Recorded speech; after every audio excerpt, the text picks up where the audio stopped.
Nishangaza kwa kiasi kikubwa kutohudhuria msiba wa baba yako mzazi kwa madai eti unahofia usalama wako. Kina Tundu Lissu mbona wapo?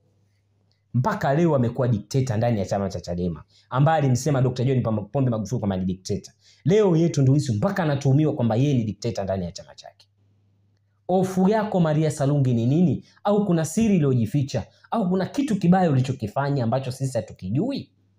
Maria Sarungi, nasaha zangu kama mwanaharakati huru, Bwana Ahmed Kombo, mpenda taifa lake.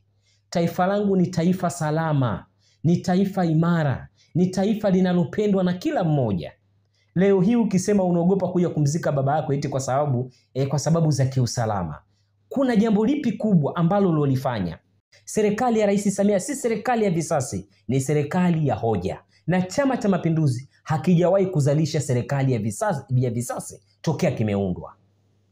Nikasema hii ni dhambi inamtafuna, dhambi ya kuisema serikali yetu ya awamu ya 6, dhambi ya kumsema rais wetu, dhambi ya kuwasema viongozi wetu, dhambi ya kuzusha maneno ya uongo, ndiyo inayomtafuna Maria Sarungi. Mpaka leo nafsi yake imetengeneza woga wa dhambi aliyoizalisha kwa mikono yake.